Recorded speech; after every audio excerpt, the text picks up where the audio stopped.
వివాహము కూడా ఘనమైనదిగా ఉండాలి. ఘనమైన వివాహం అంటే ఏంటి? మీకు తెలిసిన భాషలో నేను చెప్తాను.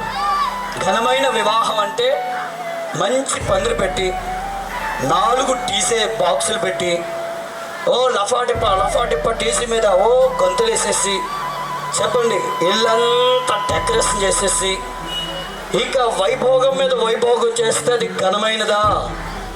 అది ఘనమైనది కాదు. ఇప్పుడు పెళ్లి చేసేసాం. పెళ్ళి అంటే 2 అక్షరాలండి. సంతోషంగా చేసేసారు.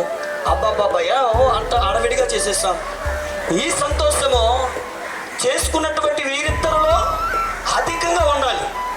అప్పుడే వివాహము అన్ని విషయములలో ఘనమైనది గాను పాన్పు నిజాలు ఉండవలనే వాక్యం వారి జీవితంలోనే కాదు మనందరి జీవితంలో నెరవేరుతుంది. ఒక ఆవిడ పెళ్లి చేస్తుందంట. మా కొడుకు కట్నం కావాలి. ఎంత? 20 లక్షలు తెచ్చుకుంది. 2 కాసులు బంగారం, 20 తులాల బంగారం తెచ్చుకుంది.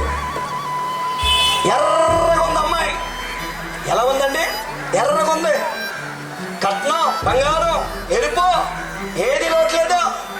అబ్బో పెళ్ళికి వచ్చిన వాళ్ళు అమ్మో డమ్మో డమ్మో డమ్మో చేశారు.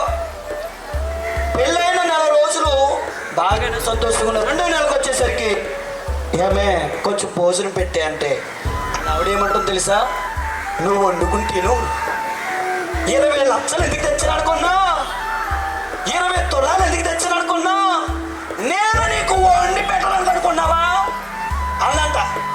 నిజమే.